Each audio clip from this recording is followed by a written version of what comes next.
No Panic Zone. I'm Steve Gruber. I'm America's voice. A man on a mission to make this country better every single day, and I'm proud to say I am an America First kind of guy.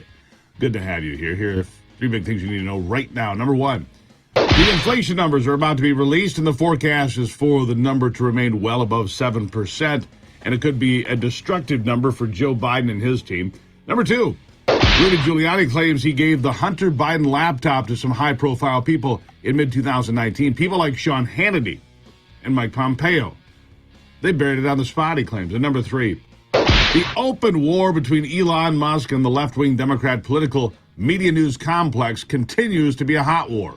Shots being fired back and forth. But with the fifth installment of the Twitter files, the detail the contortions Twitter staff had to go through to censor and permanently delete the former President Donald Trump, it's ripped open even more for the rest of the country to say, yeah, that's exactly what we thought was happening. Barry Weiss did the honors again this time to shred the idea that Twitter was some innocent entity that was unfairly accused of silencing conservatives and censoring content based on political positions. We all now know that that's exactly what happened, and several different factions had their hand in the game to erase anyone they disagreed with, from smaller accounts like mine to the biggest of them all, like former President Donald Trump. It now appears nobody was safe from the swinging axe of censorship. Some of the silencing of alternative voices originated inside Twitter, but others played key roles, like those in the Biden campaign and then the Biden White House. Agents from the FBI that had full and unfettered access to deleting anything agents found they didn't like because it really had nothing at all to do with whether or not the posts actually getting deleted were factual or not. It had to do with ideology.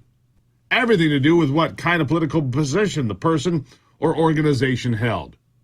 Yes, conservatives were shut down and their messages were hidden, while the messages of the left-wing globalists were being amplified and spread about. While the actual story of Hunter Biden and his forgotten laptop were frozen, false stories about Russia helping Donald Trump were amplified. And as a result, Twitter, and yes, other social media platforms as well, many of which were financed by the communist Chinese, had a direct and significant impact on the 2020 election, and it's fair to say in the 2022 election too. These political operatives were not interested in truth. They were not interested in integrity, but only in advancing their own political beliefs to the destruction of all others to gain, wealth and power. And after January the 6th, the hyperventilating and demands to permanently ban President Trump reached a fevered pitch, according to the reporting from Barry Weiss. There were dissenters inside Twitter, like former Chinese citizens that had fled communists and censorship, but they were all ultimately ignored in pursuit of socialist purity and destroying the evil orange man in the White House. The Washington Post and others joined the fight to delete Donald Trump on the morning of January 8th, but the Twitter staff, for the most part, concluded again Trump hadn't violated any terms of the agreement, but that was not going to hold, and that wasn't good enough. The fury fed by Michelle Obama and others would settle for nothing less than Trump's tongue being cut out. He had to be removed to satisfy the wailing leftists that had lost their minds in pursuit of a total purge of Donald Trump, and many of his defenders, too. There was to be no compromise. There would be no middle ground. Some internal conversations between employees leading up to Trump being banned compared the American president to the man who massacred dozens in a New Zealand mosque. And, of course, Adolf Hitler, too. I mean, what would a left-wing meltdown be without comparisons to Nazis? I mean, it'd be a little empty, wouldn't it? The conversation was driven in large part by Joel Roth, the now disgraced former head of security, who pushed Jack Dorsey, the former CEO, into giving in to the demands and banning the former president forever. The move rattled other Western leaders, however, was not well received by the likes of Emmanuel Macron and Angela Merkel. But once it was pushed through by the radicals, there was no turning back to the principles of free speech or democracy that the left is so quick to scream about these days when they have no heart in it. They don't believe it.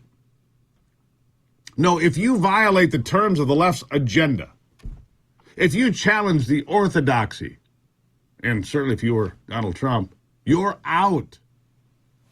That's it. No second chances. That's the real takeaway. Here's what we've learned so far.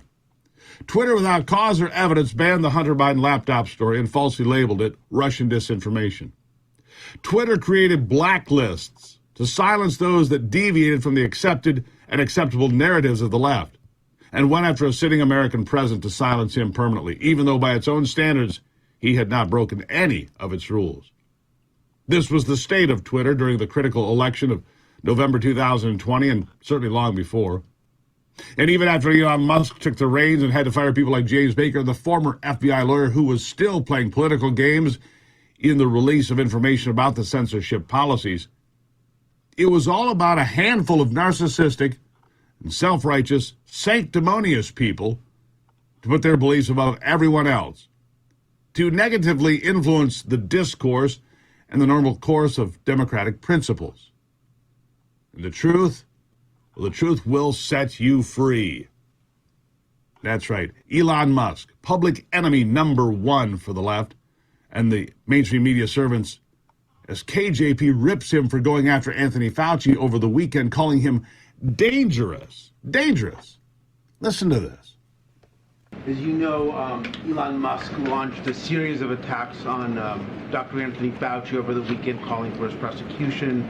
And then he shared some other memes about him and suggested he's lying about the origins of the coronavirus. What's your response? First of all, specifically to the attacks on Dr. Fauci, and second, how is your view of Twitter as a sort of public forum and a forum for yourself and for the president and many other officials here? How are those views evolving? So look, we've been very clear about this. These attacks, these personal attacks that we have been seeing are dangerous on Dr. Fauci and other public health professionals as well. They are disgusting, and they are divorced from reality. Divorced from reality they are. Yeah. Yeah, the social media lefties went nuts over the idea that Elon Musk was roundly booed during a Dave Chappelle show in San Francisco. Well, you go ahead and listen. You tell me what you hear. Here it is. Ladies and gentlemen, make some noise for the richest man in the world.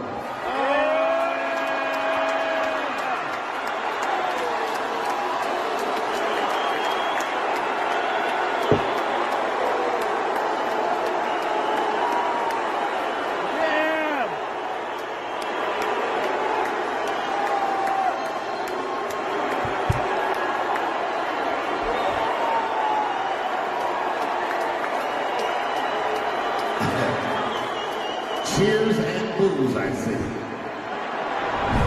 There you have it. Sounds like it didn't sound like you would have thought there was this meltdown of booing. Not what I heard there. Well, what did you hear? Not what I heard. Here's what I heard. I hear it's still hunting season in Iowa. Is that true? I hear it's hunting season in Iowa. Late in the year, big bucks running wild. As a hunter, I love that. Shermo Adventures, Dr. Ken. Hey, thanks for watching. Greatly appreciated. There you go. Dr. Ken and Bryant at Shermo Hunting Adventures in Iowa. Look it up. You won't be disappointed. I'll be right back.